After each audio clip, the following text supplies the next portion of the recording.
Welcome back row patriots. And thank you so much, guys, for all the love and support. I seen that the subscribers to my YouTube channel is growing and that people are engaged in the conversation. And that's what I really love. If you don't know me, hi, my name is Chaida. I'm a Black conservative commentator and writer. And this is my podcast where I discuss relevant issues surrounding people, society, culture, and politics. Thank you so much for joining me. I finally salute you as a back row patriot. All right, let's get into it.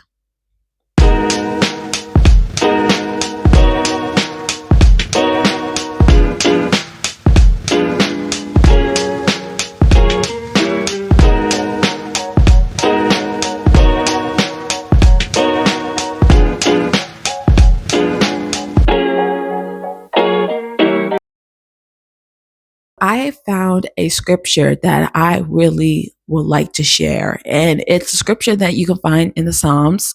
I really loving the book of Psalms. I've been reading each chapter a day in my daily devotionals, and I'm really loving seeing the fruits of God's work, especially through the different series of the book. So in Psalm 7, and it says here in verse 1. Lord my God, I take refuge in you.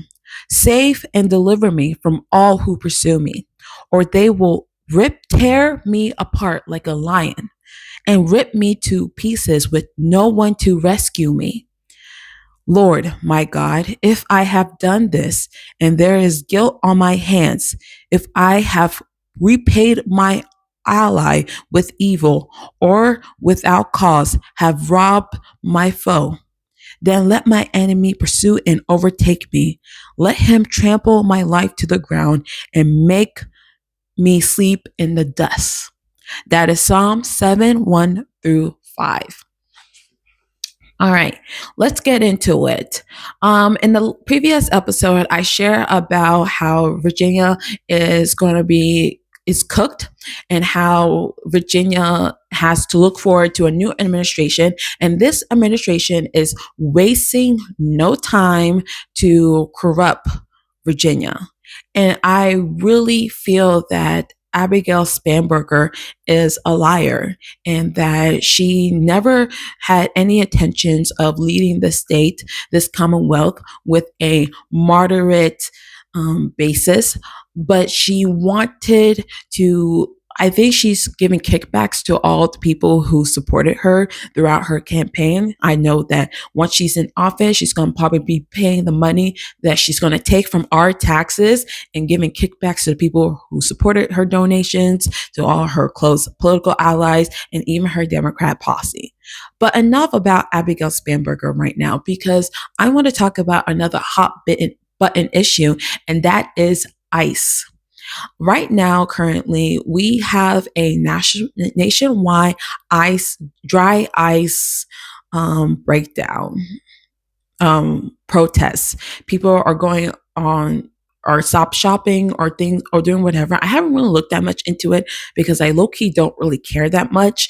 But I want to share how idiotic it is. Yes. Back in 2008, when former President Barack Obama was running for office, he has such a strong view on immigration and custom enforcement. He did declared that when he took office that he was going to be working with federal authorities to make sure that they could take out illegal criminals, and people who were here in this country that did not have a right to be here and were doing nothing fruitful for our nation or for themselves. And then back then, people cheered that on. People really respected former President Barack Obama because they believed in his mission and they believed in his message. And now going forward, you see President Donald Trump, who uses the same rhetoric, and now people are demonizing him and basically demonizing ICE. I respect ICE. I respect law enforcement in general, because I know that it takes a special individual to get up every day or every shift, put on that uniform, and tackle the worst of what humanity has to bring. ICE is not going around rounding up people left and right. They have a job and responsibility to protect this nation, and they should not apologize for how they go through it. DHS Secretary Christine Noll should not be apologizing for what she is doing to protect this nation. I think it is very important that people, especially on the left, who are very anti ICE, to start getting educated on what they do for a living. Because Border Patrol agents, immigration and custom enforcement agents, they don't just go into neighborhoods causing terror and wrangling up people left and right. They don't just go. They don't just go and creating scare. They have a legitimate reason to be in different cities across the United States, different cities and different neighborhoods. So, with that being said, I would like to see more people having conversations with ICE officers instead of protesting, spitting in their face, attacking them. I would love to have a ICE agent come to my podcast and have a sit down with me on the different issues that are going on in our country when it comes to immigration, because we need, in order to understand what this looks like, we need to understand what people are doing in this country in order for them to be on the verge of getting kicked out or deported or whatever. So if you want to look at this video as a pro ICE video, you might as well. However, I am not going to be the person that's just going to spew empty rhetoric about being pro ICE.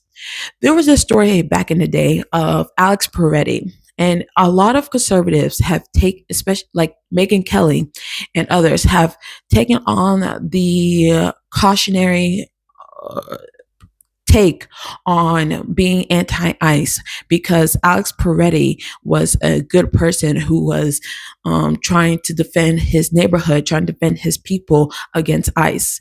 The same goes to Renee Good, which there was nothing good about what Renee did that day. And that's why when you mess around, you will find out. So when it comes to, I never really understood why conservatives are starting to take the anti-law enforcement route. It is really disheartening. And it just shows to you that people are scared, that people, when the truth is getting uncomfortable, people will bend backwards just to keep the peace. Well, here on this podcast, I don't believe in keeping the peace if it means straying away from the truth, from the way, the truth, and the light. God is not only a God of love and a God of mercy, and that He made us human beings in order to be fruitful and to do His works, which that is also true. He is also a God of order, a God of structure, and a God of discipline. Border nations is a biblical standard. God created nations because He knew that people needed civilizations in order to thrive. So this whole idea that America should be open borders, that America should just welcome everyone from every corner of the earth, that is not sovereignty. That is not godly. Being pro immigration does not mean that we have to be a rolling mat for everyone in the world. We need to have structure, we need to have order, and we need to have discipline for people who try to break our laws and try to destroy our sovereignty. So, if you are watching this, I want you to take the time in your day or your week and to really look into what's going on as far as these issues going on with immigration in this country and ICE. And if you're someone on this left, I welcome you to this podcast, and I welcome you to join me on this conversation and why you feel the way you feel about certain law enforcement agencies. Thank you so much for listening to me in this podcast. Remember, be firm, be bold, and never be afraid to stand up for the truth, no matter what the cost is. Thank you so much for listening. I'll see you next time. Love you all. Thank you for tuning in to This Is Her America. We're here to have the conversations others are afraid to touch. If today's episode challenged you, encouraged you, or gave you a new perspective, do not keep it to yourself. Share it, subscribe, and join the conversation. Follow the podcast on YouTube and all major platforms, and stay connected, because this isn't just commentary, this is conviction. Until next time, stay rooted in truth, be bold in faith, and unafraid to stand. This is her time, this is her America, from yours truly.